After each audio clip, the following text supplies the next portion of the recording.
Hello everyone, this is Cloud5380 with my guide on the Dark Beast Slayer assignments. In this guide we will be talking about the skills required to fight them, who assigns them as a task, best location to do the task, best strategy using their weaknesses, recommended equipment from lowest to highest, tips and tricks, and of course the key drops from them.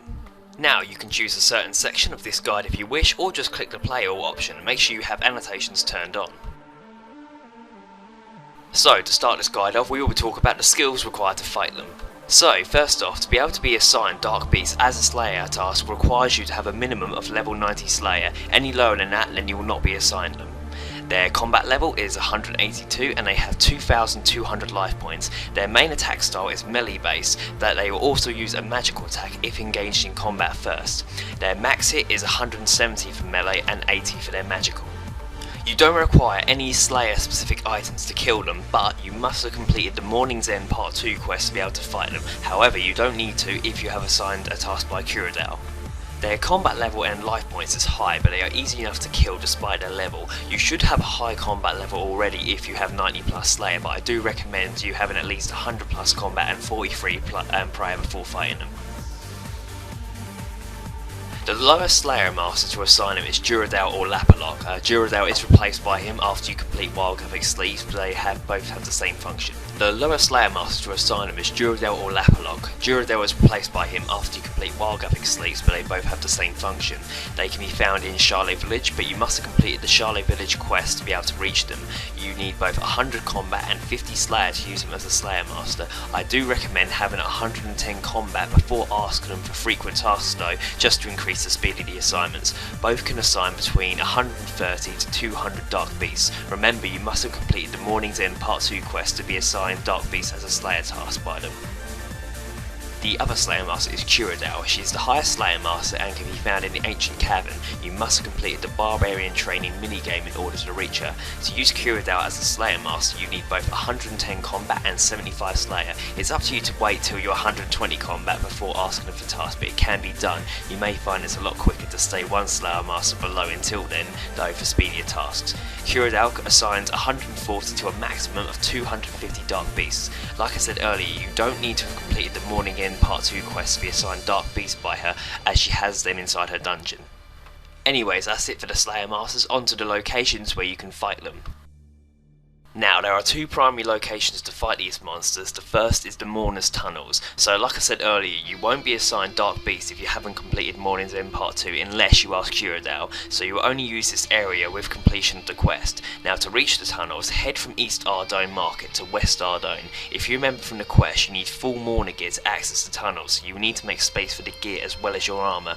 Once you reach the house, put on your Mourner gear only and head into the house and down the trapdoor.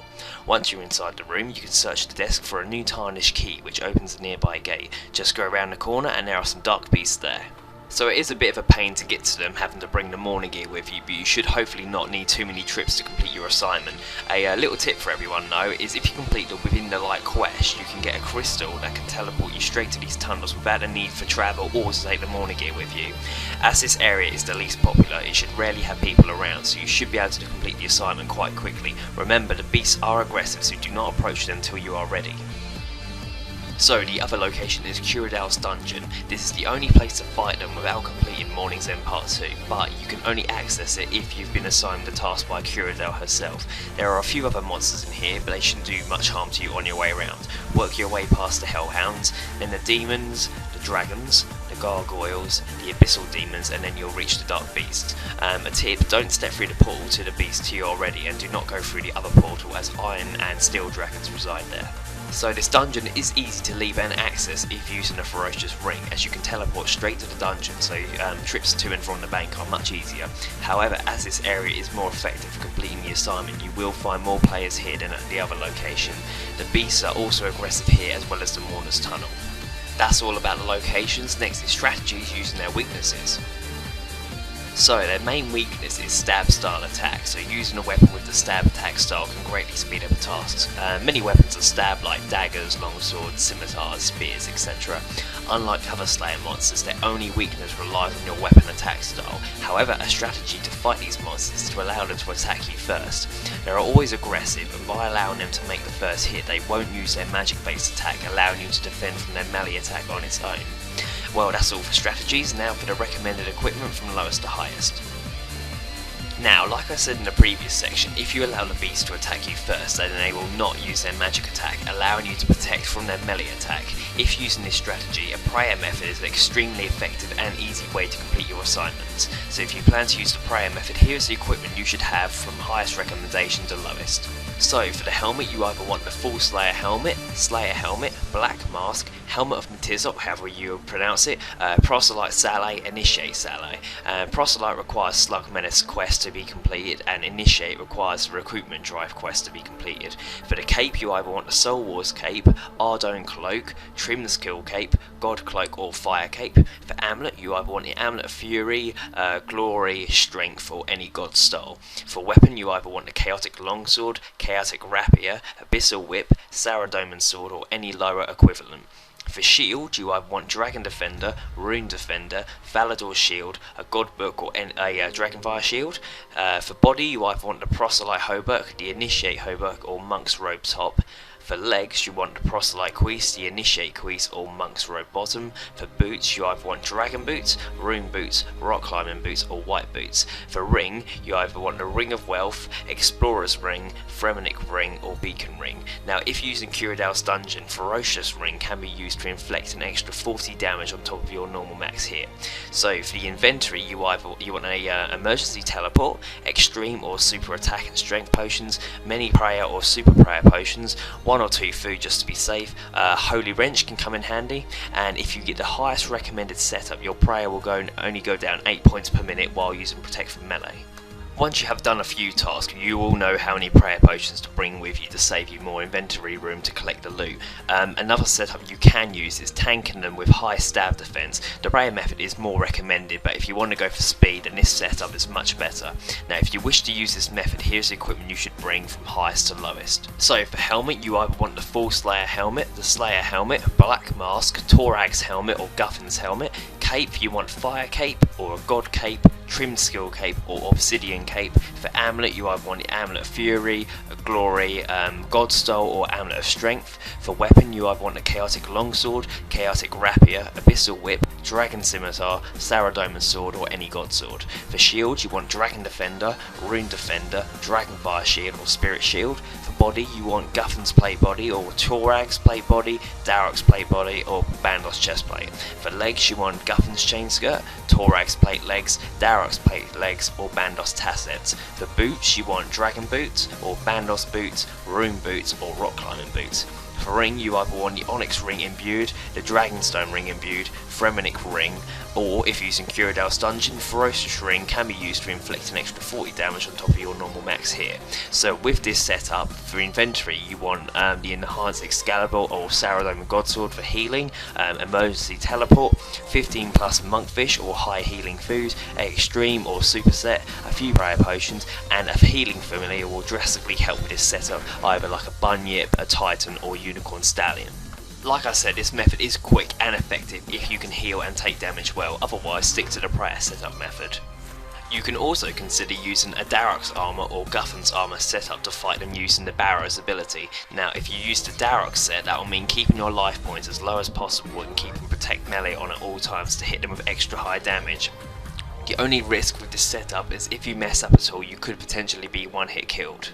As for the Guffin setup, when reaching low health, simply turn Protect Melee on and allow the Guffin's healing ability to get your life points back up. Once higher again, you can turn off the prayer. This form is less risky than Darok's method, but again, you must be cautious and let them attack you first, or they will use their magic attack as well as melee.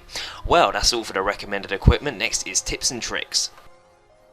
So my first tip and trick is on to saving prayer points. Now a good method to save points is to prayer flash, which is turning off the prayer just after an attack is finished and then starting it again before they send another one. If timed well, this can be very effective, but also can be risky as you need to be spot on with the timing, otherwise you will get hit. My other tip and trick is mainly for money making when doing your Slayer assignments. This is basically about the collection of loot. If you're not going to use a healing familiar while fighting them, it can be helpful to bring either like a War Tortoise or a Spirit Terror Bird or any other beast of burden familiar to carry some of the loot that you get. However, it isn't really used a lot because the Dark Beast drops are high alchable or stackable, so it allows you to save room anyways. Now, this next tip is my personal favourite, and I like to use it myself when I fight them. Basically, this is a bring, stab and defense setup as well as a prayer armor setup. For this to work, you also need to have a good healing familiar. What you do is start fighting the dark beast in your stab defense setup, making sure you drink your supersets, etc., and using your healing familiar when necessary. Now, when your life points start to drop to quite low, for me myself, I'd say about 200, 300, turn protect melee on and proceed to put your prayer armor on. While in this form, keep using your healing familiar to get your life points back up to full, and then when fully healed, swap the sets again.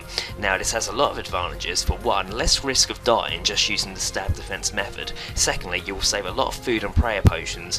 If you do the prayer only method, you will use a lot of potions, and obviously for the stab defense method you will use a lot of food. So by doing this you will 50-50 between the two, plus the healing familiar can do a lot of the work for you. The only main disadvantage for this method is that you need more inventory space to take your prayer armor as well as your stab defense armor, but like I said a minute ago, a lot of the dark beast drops are stackable or high alchable, so you won't use much space anyways. And like I said, it's your own preference how you fight them, but this style I find the most efficient, safe, quick and profitable. Well, that's pretty much all for the tips and tricks I have to give, so last but not least is the rewards and key drops from them. So you will earn 225.4 Slayer XP per beast. A task of 100 therefore will get you 22,540 Slayer XP, and even more for higher amounts assigned like 150, 200, etc. Now I've written down the key drops to look out for. Now obviously on the Grand Exchange the prices and that go up and down all the times, but the prices I list are quite consistent and you want to always look out for. So you want to collect any charms, any runes. For herbs you want to collect Ranarr, Irrit, Aventoe, Quam, Gaidendine, Lantatime and Dwarfweed. For weapons and armour you want to collect Rune 2H, Rune Battle Axe, Rune Arrows, Dark Bows, Rune Chains, Rune 4 Helmets and Rune Square Shields. For other you want to collect Ancient Effigies, Court Summons, Rune Bars, Adamant Bars, Coins and Ferocious Rings if in Kurodal's dungeon, and pretty much anything off the rare drop table. Now 90% of the rare drop table is good money, and with a Ring of Wealth the chance of receiving something from it is increased. The highest reward from the Ring and Wealth drops is 20 mil if you're lucky enough. A little tip for you all, use high alchemy on the weapon and armour drops except for dark bows, as you won't get your money's worth, to save some inventory space and collect the coins from it at the same time. Well, that's pretty much it for my guide on these monsters. I am pretty sure I have covered almost everything and hopefully make your future tasks for these much more effective. Of course, if you have any questions about them then feel free to ask in the comment section below. I think this task is one of the best for XP, and as they give a lot of it and not much effort is needed to kill them, especially if using the prayer setup method, but of course if you handle them using just high defense armor then make sure you do so. Well, thanks for watching everyone. I've worked hard on this, so please if you'd be so kind to like, comment, favourite, subscribe and of course share with your friends. Thank you everyone and happy slaying.